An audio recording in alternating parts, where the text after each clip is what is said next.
Halo pemirsa, apa kabar semua ya? Semoga semua selalu sehat ya. Jumpa lagi dengan channel video YouTube GSB Punya Firasat. Kali ini kita akan bahas pertandingan sepak bola yaitu kejuaraan Piala Eropa 2020 yang seharusnya digelar tahun lalu, tapi akibat pandemi Covid yang melanda seluruh dunia, akhirnya harus diundur di tahun 2021 ini. Ya, semoga pandemi segera berlalu dan keadaan segera kembali normal seperti sedia kala. Kejuaraan Piala Eropa edisi ke-16 sendiri akan mempertemukan 24 tim terbaik dari benua Eropa.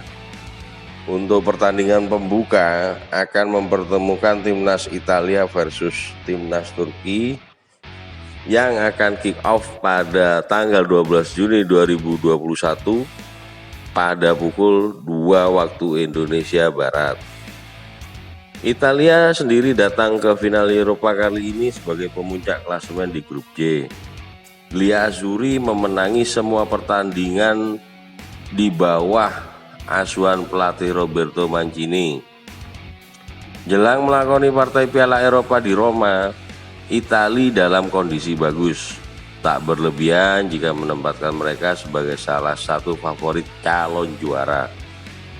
Gli Azzurri juga mengukir rekor 26 pertandingan beruntun tanpa kalah di bawah asuhan Roberto Mancini. Meski melangkah ke Euro 2020 dengan catatan impresif, juara Piala Eropa 68 itu tidak boleh sombong, sebab lawan-lawan yang akan mereka hadapi bukanlah tim sembarangan. Turki akan menjadi lawan pertama Italia pada pertandingan pembuka grup A Euro 2020 di Stadion Olimpico Roma. Mancini mengandalkan formasi dasar 4-3-3 ketika menghadapi pertandingan. Ia menginstruksikan anak asuhnya untuk tampil proaktif dan menentukan tempo laga. Italia juga cukup agresif dalam hal menyerang, namun tidak melupakan pertahanan yang selama ini jadi ciri khas Gli Azzurri, Kate Canio. Setelah absen di Piala Dunia 2018, kiprah Italia bak sebuah tim yang terlahir kembali. Sangat patut dinantikan. Berikut daftar nama pemain timnas Italia 2021. Kita mulai dari goalkeeper ada Salvatore Sirigu Torino, Gianluigi Donnarumma AC Milan, Alex Meret dari Napoli. Di deretan pemain belakang ada Giovanni Del Lorenzo Napoli, Giorgio Chiellini sekaligus tampil sebagai kapten Juventus, Leonardo Spinazzola AS Roma, Emerson Chelsea, Francesco Acerbi dari Lazio, Leonardo Bonucci Juventus, Alessandro Bastoni Inter Milan, Alessandro Florenzi PSG, Rafael Toloi dari Atalanta. Di pemain tengah sendiri ada Manuel Locatelli Sassuolo, Marco Verratti PSG, Lorenzo Pellegrini dari AS Roma, Jorginho Chelsea, Stefano Sensi dari Inter Milan, Federico Chiesa dari Juventus, Bryan Cristante dari AS Roma, Nicolo Barella dari Inter Milan, Federico Bernardeschi dari Juventus. Dari pemain barisan depan ada Andrea Belotti Torino, Lorenzo Insigne Napoli, Domenico Berardi Sassuolo, Ciro Immobile Lazio, Giacomo Raspadori Sassuolo. Dengan formasi 4-3-3, rasanya pelatih Roberto Mancini akan menurunkan Donnarumma sebagai goalkeeper. Di barisan belakang ada Di Lorenzo, ada Chiellini atau Bonucci, Acerbi, Spinazzola. Di deretan pemain tengah yang akan menjadi starting line up ialah Verratti, Jorginho, Barella. Pemain depan ada Chiesa, Immobile, dan Insigne.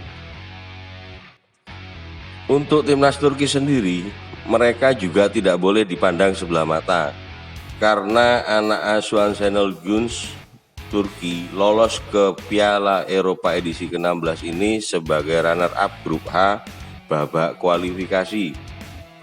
Penampilan apik pada babak kualifikasi di mana mereka hanya menelan 1 kekalahan menjadi modal penting bagi pasukan Şenol Güneş. Apalagi skuad Turki saat ini dihuni oleh pemain-pemain berkualitas, sebut saja Hakan Çalhanoğlu dari AC Milan, Caglar Soyuncu dari Leicester City, serta trio Zeki Çelik, Yusuf Yazici, dan Burak Yilmaz yang membantu Lille meraih gelar juara Liga Ligue 1 2020-2021 Prancis. Materi-materi pemain yang berkualitas membuat Turki juga punya peluang untuk tampil sebagai tim kejutan di grup A. Mereka sangat berpotensi menyulitkan Gliazuri karena banyak para punggawa Turki yang lain juga bermain di liga-liga top Eropa. Ibarat bom waktu, Turki layak untuk diwaspadai. Selain karena mereka tidak terkalahkan sepanjang 2021, ada hal lain yang bikin Turki berpotensi meledak di Piala 2020 ini. Berikut daftar nama pemain timnas Turki. Kita mulai dari goalkeeper, ada Mert Günok Istanbul Başakşehir, Altay Bayındır dari Fenerbahçe, Ugur Cancakir dari Trabzonspor. Di deretan pemain belakang ada Zeki Çelik dari Lille, Merih Demiral dari Juventus, Caglar Soyuncu dari Leicester, Umut Meras dari Le Havre, Ozan Kabak dari Liverpool, Ridvan Yilmaz dari Besiktas, Kaan Ayhan dari Sassuolo, Mert Muldur dari Sassuolo. Di barisan tengah ada Okay Yokuşlu dari West Brom, ada Ozan Tufan dari Fenerbahçe, Dorukhan Tokas dari Besiktas, Hakan Çalhanoğlu AC Milan, Taylan Antalyali dari Galatasaray, Orkun Kokcu dari Feyenoord, Abdul Qadir Omur dari Trabzonspor, Irfan Kafesi dari Fenerbahçe, Kerem Aktürkoğlu dari Galatasaray, Halil Dervişoğlu dari Galatasaray. Di deretan pemain depan ada Cengiz Under Leicester City, Kenan Karaman Fortuna Düsseldorf, Yuzan Yazici dari Lille, Unas Unal dari Getafe, dan Burak Yilmaz sekaligus tampil sebagai kapten dari Lille. Dengan formasi 4-5-1, Şenol Güneş akan mengandalkan Günok sebagai goalkeeper. Di deretan pemain belakang ada Çelik, Soyuncu, Demiral, dan Meras. Di pemain tengah ada Tufan, Kafesi, Yokuşlu, Kokcu, dan Çalhanoğlu. Dan Yilmaz akan bertindak sebagai penyerang tunggal. Firasat hasil pertandingan pembuka ini cukup ketat menurut kami, tapi Italia sanggup meredam Turki. Demikian untuk pembahasan firasat pertandingan pembuka kejuaraan Piala Eropa kali ini. Ya, yang namanya firasat bisa jadi benar, bisa jadi juga salah. Terima kasih telah menyimak sampai habis video kita. Salam sehat selalu dan sukses buat seluruh penonton channel ini.